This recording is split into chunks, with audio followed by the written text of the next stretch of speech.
यही नफरत जो है कि हम पाकिस्तान को वाइप आउट कर देंगे, हम चीन को टक्कर देंगे विद ब्लेसिंग्स ऑफ अमेरिका, वो जो नैरेटिव है वो जब टूटता नजर आएगा तो बीजेपी के तो पल्ले कुछ नहीं रहता हिंदू हार्टलैंड में। नाज़रीन आदाब, अली वारसी एक मरतबा फिर नया दौर के प्लेटफॉर्म से आपके सामने हाजिर है और आज हमारे पास 1-on-1 में एक मरतबा फिर तौसीफ अहमद खान साहब मौजूद हैं। सर बहुत बहुत शुक्रिया हमें ज्वाइन करने के लिए। भारत जो है वो मुसलसल जंग करना चाहता है, मतलब एक परपेचुअल स्टेट ऑफ वॉर में है बीजेपी की गवर्नमेंट इस वक्त, और उनके जो आर्मी चीफ हैं वो अपनी किताब में लिख चुके हैं कि जो फौज होती है उसका डॉक्ट्रिन जो है वो चेंज हो जाता है सियासी हुकूमत के विजन के मुताबिक। अब आज 7 अक्टूबर को हम बात कर रहे हैं, तो 6 नवंबर से 11 नवंबर तक वहाँ पर बिहार में इलेक्शन है। आपको जंग होती नजर आ रही है दोबारा से? देखिए, उनके जो इरादे हैं, जो उनके एयर चीफ की जो बातें थीं, या यही जो जनरल अनिल चौहान है, एक तो पहली बात यह कि ये जो किताब उन्होंने लिखी है और जो उन्होंने वहाँ पर जनाब अपनी स्ट्रेटजी बताई है, खुदा ही हाफिज है प्रोफेशनलिज्म का। यानी ये और एयर चीफ की प्रेस कॉन्फ्रेंस में भी, और एयर चीफ की प्रेस कॉन्फ्रेंस में भी, और फिर आपने ये गौर किया कि वो ये तो कह रहे हैं कि हमने जी को 12-14 पाकिस्तान के जो हैं तैयारे गिराए हैं। ओनरशिप नहीं ले रहा है, ये बड़ी फाइन लाइन है। वो ओनरशिप की बजाय ये कह रहे हैं कि हमारे इंटेलिजेंस जराए बताते हैं जी। और आपने जो बताया है वो दुनिया ने पहले बताया और हमने उसको क्लेम किया और फिर हमने टेल नंबर तक दे दिए। बिल्कुल। तो एक तो वो तो बड़ी अहमकाना बात है, वो जो किताब लिखी है को खुशामद में या एक्सटेंशन लेने के लिए वो को मामला हो सकता है, उस शख्स को तो फौरन फायर कर देना चाहिए एज जनरल, कि वो इतने बड़े मुल्क का वो क्या उसे कहते हैं, चीफ ऑफ क्या है वो, उनका होता क्या है, जनरल अनिल चौहान का चीफ ऑफ स्टाफ। ये जैसे हमारे chairman joint chief of staff, यानी कि टॉप सबसे टॉप का जनरल। तो उसको तो मेरा ख्याल है अगर किसी को अकल हो, अगर वहाँ कोई स्टेट्समैन हो, तो स्टेट्समैन होता तो जंग ही ना होती। तो ये बात तो यहाँ रह गई। दूसरी बात यह है कि बिहार के हवाले से, अच्छा मेरा दिल नहीं मानता, लेकिन पहलगांव के वाक़े के बाद भी मेरा दिल नहीं मानता था कि यार इन्होंने इन्वेस्टिगेशन ही नहीं की। हम तावन की पेशकश कर भी रहे हैं, हम मुश्तरका इन्वेस्टिगेशन की बात भी कर रहे हैं, इसके बावजूद ये कैसे जंग करेंगे? Do you think ये पॉसिबल है? ये इनसे ये जो माइंडसेट है ना, उसके पीछे जो मामला है सियासत का, जिस पर जनरल अनिल चौहान ने भी लिख लिया है और बिहार के इलेक्शन भी हैं। देखें, यही नफरत जो है कि हम पाकिस्तान को वाइप आउट कर देंगे, हम चीन को टक्कर देंगे विद ब्लेसिंग्स ऑफ अमेरिका, वो जो नैरेटिव है वो जब टूटता नजर आएगा तो बीजेपी के तो पल्ले कुछ नहीं रहता हिंदू हार्टलैंड में। तो उन्हें फिर ये मजबूरी है कि जी वो कुछ ना कुछ करके जंग दिखाएं। अगर होनी है तो इसका मतलब है कि अगर हम अज्यूम ये कर रहे हैं कि ये बिहार इलेक्शन के लिए सब कुछ हो, और हमारी अजम्पशन इस बुनियाद पर है, जाहिर है कि बीजेपी की हुकूमत जो है उसने, इसमें दो चीजें, आप बिहार इलेक्शन की बात कर रहे हैं, मैं कहता हूँ इन्हें वो 6-7 मई की रात की तकलीफ है, उस तकलीफ से भी बाहर नहीं आ रहे, उस एम्बैरेसमेंट से बाहर निकलने का इन्हें रास्ता नहीं मिल रहा इनके ऊपर डाउन हो रही है जी। और फिर आप डोनाल्ड ट्रंप को फिर को मौका मिला, फिर उसने कह देना है, वो कल कहा है उसने रात को, हाँ जी, उसने फिर कैसा अब वो वक्त आएगा जब वो वाजे कहेगा कि इंडिया के तैयारे गिरे थे, अगला यही है। हाँ, तो ये मामला जो है ना, वो तकलीफ भी मेरा ख्याल है कि वो जो हेजमोनिक डिजाइन था वो टूट गया। लेकिन अगर हमला होता है, हमारे पास क्या ऑप्शंस है, उनके पास क्या ऑप्शंस है? तो उनका, मैं थोड़ा सा इसको यूं कह दूं कि एयरफोर्स तो शायद उनके पास ऑप्शन ऐसा नहीं रहा, लेकिन सर क्रीक के ऊपर वो हमला करना चाहते हैं, और ये भी कहा जा रहा है कि नेवल वॉर करेंगे, जो कि नेवल वॉर बहरहाल वॉर होती है पूरी, वो कोई स्कर्मिशेस नहीं होती है, वो कोई 4 दिन की एंगेजमेंट नहीं होती, ये पूरी जंग होती है। जब आपकी नाकाबंदी होती है तो आपका थ्रेशोल्ड भी यही है कि फिर जंग होती है। बिल्कुल। तो कराची और सर क्रीक, यहाँ पर इंडिया किन चीजों से हमला कर सकता है? एयरफोर्स तो मुझे लगता है कि ग्राउंडेड ही रहेगी, फिर उनसे हमला नहीं होगा, ये मैं आपको बता दूं। ये बेवकूफाना बातें हैं। देखें, दुनिया अब जो है ना वो पैदल फौजों की नहीं रही, दुनिया अब डॉग फाइट्स की भी नहीं रही। हमने साबित कर दिया आफ्टर वर्ल्ड वॉर 2 कि डॉग फाइट नहीं अब तैयारों की होती, अब तो वो PL-15 है या वो कोई भी है, एयर टू एयर मिसाइल्स जो हैं वो अपना काम दिखाएंगे और जंग का फैसला वहीं कर देंगे। एलिमेंट ऑफ सरप्राइज भी एयरफोर्स के पास मौजूद है, हमारी एयरफोर्स ने ये साबित भी किया है। जो उनका वो क्या है जी, वो तैयारा, आप उसे मालबरदार तैयारा ही कह सकते हैं, वैसे सच्ची बात ये है, वो क्या उसका विक्रांत, जी जी जी, उससे या वैसे जो नेवी की बात करें, बेड़े की बात करें, नेवी की INS विक्रांत जी, उससे आप ये तो कह सकते हैं कि कराची पर हमला कर दिया, ये पॉसिबल है। कब्जा कर लेना या उस हमले के बाद का जो रिजल्ट्स हैं वो उनके बस की बात नहीं है। जंग छेड़ लेना और बात है। लेट्स अज्यूम कि INS विक्रांत जो है वो मूव होता है। आपको पता है कि 6-7 मई से लेके 10 मई के दौरान भी कई दफा ये खबर आई कि INS विक्रांत जो है वो अपनी ये उनकी बड़ी ख्वाहिश थी, उनकी मेरा ख्याल डॉक्ट्राइन में है। वो रुका क्यों? उसके पल्ले ही कुछ नहीं है यार, उसने क्या लड़ना है? वो आपका क्या ख्याल है कि वो जॉर्ज बुश सीनियर USS वाला वो तैयारा बरदार जहाज है, वो क्या है? मतलब बेड़ा ही गर्क, वो खबर बनाएगा कि बेड़ा गर्क हो गया, इसके अलावा कुछ नहीं। अच्छा, एक और भी बात मैं ऐड कर लूं फिर आप आगे चलें।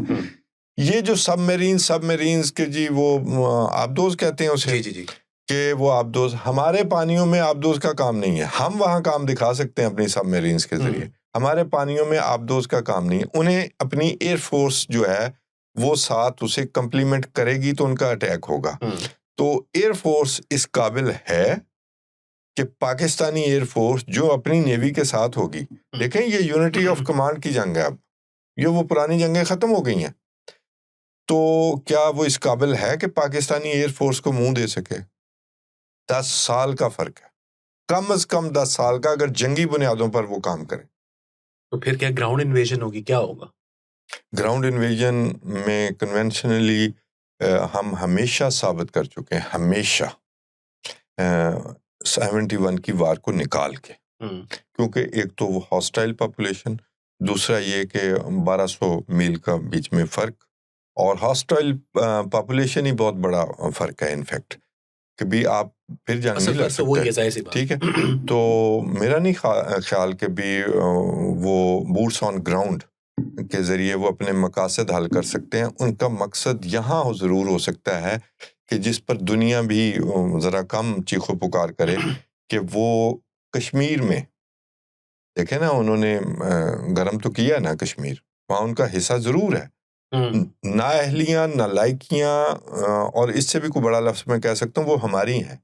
लेकिन अगर दुश्मन एक्सप्लॉइट नहीं करेगा तो कौन करेगा? मतलब उन्होंने एक्सप्लॉइट किया होगा। इधर JKLF के लोग इसमें शामिल थे, उधर JKLF का जो लीडर है वो 84 सफ़ात का एफिडेविट जमा करा रहा है दिल्ली हाई कोर्ट में, अपना एडमिशन दे रहा है, मैं आपके लिए काम करता था। तो ये तो नहीं बात कि उनका हाथ नहीं है। कश्मीर के हवाले से ये उनकी रही है, वो क्या कोल्ड स्टार्ट जी, तो उस पर कोई अमल पैरा हो सकें तो मेरा ख्याल है कि वहाँ पर ये कर सकेंगे, लेकिन मार वहाँ बड़ी पड़नी है, सिटिंग डक बन जाएंगे अगर उन्हें वैली में आने दिया जाए, खुदा न खास्ता। तो ये सारी चीज़ें मेरा ख्याल है वो प्रोफेशनलिज्म का जो हाल है वहाँ पर, ये अनिल चौहान की सूरत में, तो फिर कोई गलती हो सकती है, अदरवाइज कोई प्रोफेशनल ये मशवरा नहीं दे सकता। कि हमारे ऊपर इंडिया हमला करता है, इधर से हम अपनी फौजों को जो है वो वेस्टर्न बॉर्डर की तरफ लेकर आते हैं, और उधर से BLA और तालिबान जो है वो गर्म हो जाते हैं, पॉट कर दिए जाते हैं। उसको किस तरह से हम निपटेंगे? क्योंकि ये हमारी एक अंडरबेली है एक तरह से। देखिए, मैंने अभी भी जो वॉर में नोट किया, आप बॉर्डर्स पे अपनी फौजें हम लेके तो गए थे जी, इंडियंस भी लेके आए थे, लेकिन हमने अपनी फौजें अफगानिस्तान के बॉर्डर से नहीं हटाई, हमने कोयटा से अपनी फौज नहीं निकाली। वो इस बात का सबूत है कि जो जंग है वो अब हवाओं में होती है। उधर है ही कोई नहीं हवा में। कहाँ? उनकी तरफ से नहीं, आप उनके टारगेट्स, मिलिट्री टारगेट्स आपने हिट नहीं किए। आपने उनका आदमपुर जो है जिसके सर पर वो कूदते हैं, 2 चीजों पर, ब्राह्मोस और मिसाइल डिफेंस सिस्टम, 3 बैटरीज हैं, अभी तो वो फुली कवर ही नहीं है। अभी वो जो 5 और ले रहे हैं सिस्टम्स, अभी तो वो इंस्टॉल करने हैं उन्होंने। 3 में से 1 उड़ गई, 1 ही मान लेते हैं, आदमपुर वाली, 2 रह गई। उससे वो अपना कितना डिफेंस कर लेंगे? 36 टारगेट्स को एक टाइम में वो इंगेज कर सकता है। ठीक है, वो तो कह रहे हैं कि हमारा डिफेंस सिस्टम ने, जाके आप अंदाजा करें ना, कि डिफेंस सिस्टम ने जाके पाकिस्तानी तैयारे पाकिस्तान की हदूद में हिट कर लिए। वो तो इनको मज़ाहिया तो कोई बातें हैं ना। पूछने वाला नहीं है कि भी ये क्या कुछ बेच रहे हैं। तो नहीं वो तो एक मज़ाक का खेज किस्म की गुफ्तगू थी। मैं तो हम इसीलिए उनके उसको मिलिट्री टारगेट्स को हिट करेंगे ना। हमारी एयरफोर्स, आपको मैं मिसाल दे देता हूँ, एयर डिफेंस सिस्टम और फौज जो है ईरान के पास तो थी ना, ज्यादा है फौज इसराइल के से, लेकिन उसकी फिजाओं पर किसकी हुक्मरानी थी? इसराइल की पहले से, ठीक है। तो नुकसान किसका ज्यादा हो रहा था पहले 7-8 दिन? स्पेशली ईरान का ज्यादा हो रहा था। तो फिर यही होगा। ये आपकी इस जंग में जो है वो वाजे आपको बढ़ती नजर आई कि वो कहते रहे कि जी देखें, जंग में कोई फूलों के हार कोई नहीं डालता, हम थिन हैं, वो जो हमारा जिस तरह साइज है, ठीक है। तो हमने कब कहा कि मिलिट्री एयर बेसेस हिट नहीं हो सकती या नहीं हुई होंगी? हुई हैं। नहीं, पाकिस्तान ने तो माना है उसको भाई। हम किसी बात से मुकरे ही नहीं, ठीक है। हमने ये कहा ये हमारा नुकसान हो गया होगा, अपने तैयारों का बताएं, उनका हालचाल बताएं, ठीक है। मामला ये है कि ये तो उनकी भी हिट हो जाएंगी, सबकी हिट हुआ करती हैं। उसका कोई उन्होंने कोई सब्स्टिट्यूट ढूंढा होता है हर मुल्क ने, कभी सीक्रेटली कहाँ से उड़ना है और कहाँ से जाना है, वो अलहदा सबका बंदोबस्त होता है। तो इससे तो कोई फर्क नहीं पड़ता, वो हमला करेंगे तो हमें कोई नुकसान नहीं होगा, लेकिन ये कि सिर्फ हमें नुकसान होगा, ये नहीं हो सकता। अब आप इसमें जरा ऐड करें कि मैंने अभी बात की बीएलए के हवाले से। बीएलए और मजीद ब्रिगेड को यकायक अमेरिका ने कालादम करार दे दिया, प्रोस्क्राइब्ड ऑर्गेनाइजेशन करार दे दी। और फिर हम एकदम खबर सुनते हैं कि जी पसनी में ब्लूमबर्ग पर एक खबर आती है, वो सॉरी फाइनेंशियल टाइम्स के ऊपर एक खबर आती है कि पसनी में जो है वो पाकिस्तान ने अमेरिका को एक ऑफर की है पोर्ट, जो कि हमारे जो मिनरल्स हैं उनको अमेरिका के साथ अगर हमने ट्रेड करना है तो उसमें अभी कुछ ज़ाहिर है कॉन्फर्मेशन नहीं है कि कहाँ तक बात दुरुस्त है। मगर ये जो वाक़या है, आपको लगता है कि ये रिलेटेड है?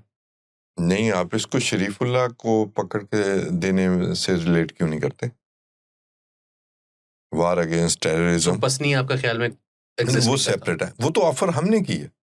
हमने की है भाई फाइनेंशियल टाइम्स के मुताबिक unknown sources, unofficial sources quote हो रहे हैं उसके अंदर, मतलब अजीबोगरीब स्टोरी। क्या रेटिंग है फाइनेंशियल टाइम्स की आपकी नजर में? इतनी नहीं है। रियली? हाँ, मेरे ख्याल में वो अमेरिकन और वेस्टर्न जो एक बात पावर्स हैं उनका एक बात मैं बताता हूँ।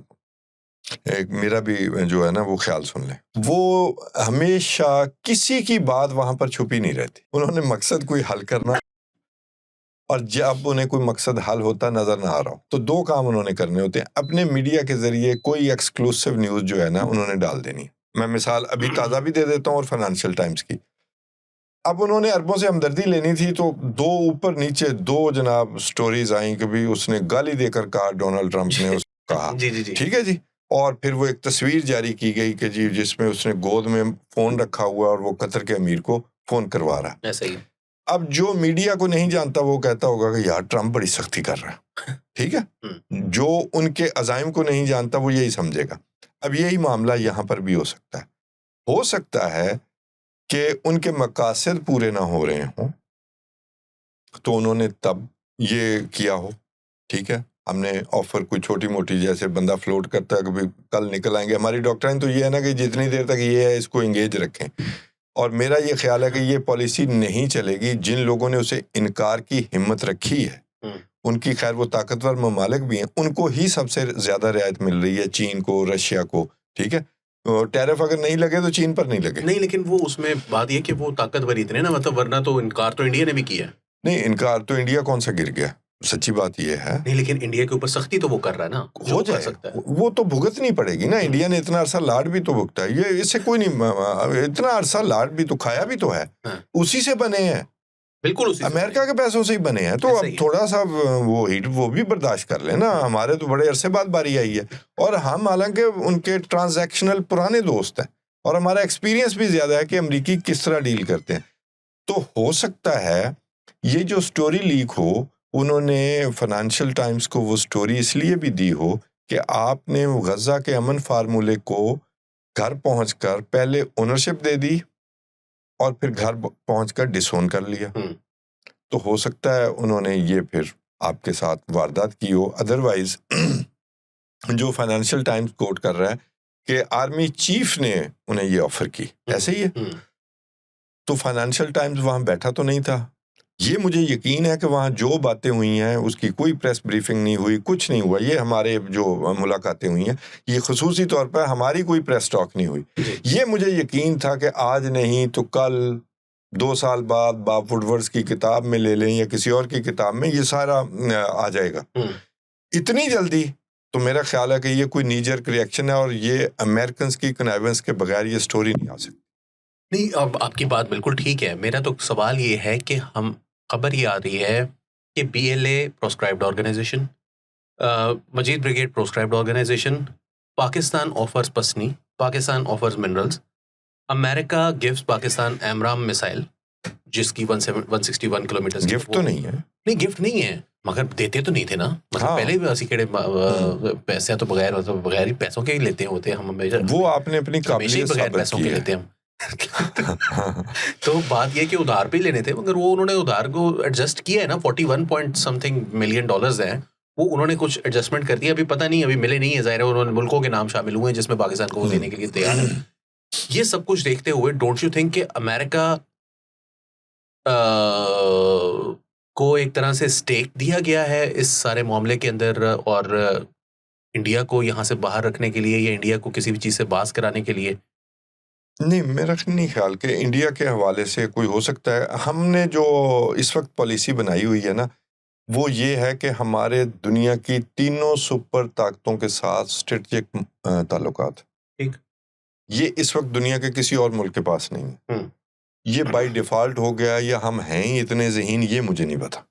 ठीक है, अच्छा, अगर आप ये BLA की बुनियाद पर पसनी की पोर्ट बनाने की बात हो रही है ना, मैं फिर इसको बहुत छोटा सौदा समझता हूँ।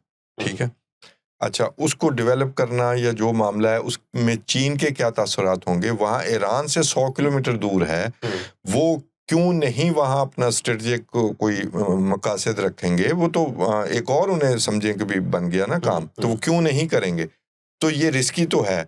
मेरा तो ख्याल ये है कि अगर ये इसमें कोई सॉलिड बात है तो बहुत सोच समझकर ये काम करने की ज़रूरत है, अगर इसमें कोई हकीकत है। दूसरी बात ये जो आप एमराम मिसाइल की बात कर रहे हैं, देखें, ये अमेरिका की एक पॉलिसी अब जो सामने आई है कि हमने पाकिस्तान को डिसएंगेज करके नुकसान किया है।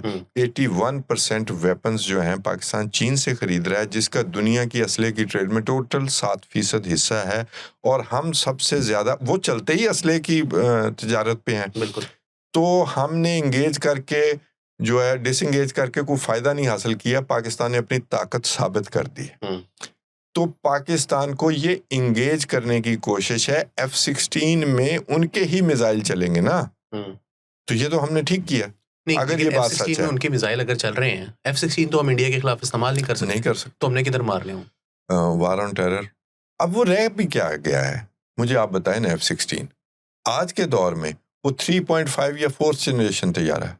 हाँ, लेकिन उसके साथ अगर एमराम लग जाता है जो कि 161 किलोमीटर तो तक मार सकता है, हम तो फिर काम का तो हम है। लीथल हो जाएंगे। हाँ, तो आप बताएं कि इंडिया के खिलाफ अगर वो चल नहीं सकता, कहने को नहीं चल सकता, तो किसी वजह से दे रहे होंगे ना, किसी जगह चलाना भी तो हो सकता है। किथे भाई ज़ाहिर है इंडिया हो सकता है वो चाहे हम ईरान पर ही चला दें, लेकिन ये हो तो नहीं ना सकता। वो तो यही चाहेंगे कि ईरान पर ही चल जाए, आफ्टर पसनी हम ईरान पर चला दें। इतने स्मार्ट हम भी हैं। तो ये एक तरह की माइल करने की कोशिश है। अच्छा, इसमें आपको एक और बात बताऊं, सारे F-16 इस मुआहदे में नहीं आते। ठीक है, जो परवेज मुशर्रफ के दौर वाला जो मैच है ना, वो आता है। जो उससे पहले वाले हैं वो इस मुआहदे में नहीं आते, वो हम यूज कर सकते हैं। तो उसके लिए भी वो यूज हो सकते हैं। ठीक है, आपको अब मैं आपसे आपकी प्रेडिक्शन ले रहा हूं। आपके ख्याल में इंडिया हमला करेगा, यस और नो? नो। अगर वहां कोई 10% भी अकल मौजूद है। अब लेट्स अज्यूम के नहीं है, फिर करेगा। कहाँ करेगा? सर क्रीक, हम डिफेंड कर सकते हैं। Yes we can. और क्या हमारा जो, मैं हार जीत को एक तरफ कर देता हूँ, हमारा जो एक वो बच्चे कहते हैं ना ऑरा, जो इस वक्त है कि भाई वो इंडियन हमारे, उसी ऑरा को ही तो चैलेंज करने के लिए वो ये सारा ऑरा कुछ हो रहा है। बरकरार रहेगा उस जंग के बाद? मुझे यकीन है इंडिया इस वक्त कन्वेंशनल वॉरफेयर में, जो मैं आपको पहले अर्ज कर चुका हूं कि दुनिया में अब पैदल फौजों का रिवाज नहीं है, ठीक है, हम मल्टी डोमेन वॉरफेयर में हैं and India is without that multi domain warfare. हमसे अगर लड़ने जा रहा है तो जो सरकरीक का मुतनाज़ा इलाका है वो सेटल हो जाएगा।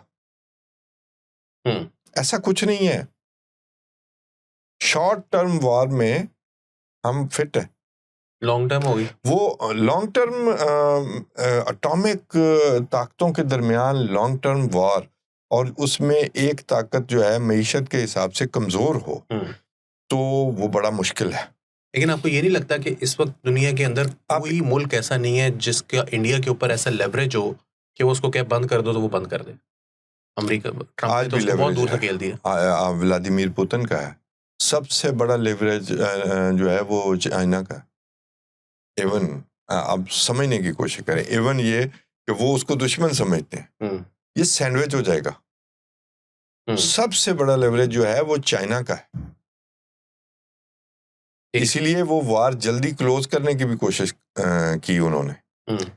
चाइना के हवाले से जब उन्होंने कहा हम एक महाज पर दो दुश्मनों से लड़ रहे हैं तो शिकायतें लगा रहे थे ना कि हमने पाकिस्तान से नहीं हारना था, ठीक है। हालांकि हकीकत ये है कि हमने जिस तरह उनके वेपन्स को यूज करके दिखाया, जो मल्टी डोमेन वारफेयर का इस्तेमाल किया, तो जब वो PLA के जो एयरफोर्स के चीफ हैं वो भी आपसे डिस्कस करने आए, आपके एयर चीफ को वहां भी बुलाया गया कि जी ये कीता के में, तो ये एक बड़ी बात है, ये क्लासिकल वॉर हुई है, तो इसका रोब है, ये ऑरा जो है मौजूद है और ये ऑरा ही वो चैलेंज करना चाहते हैं।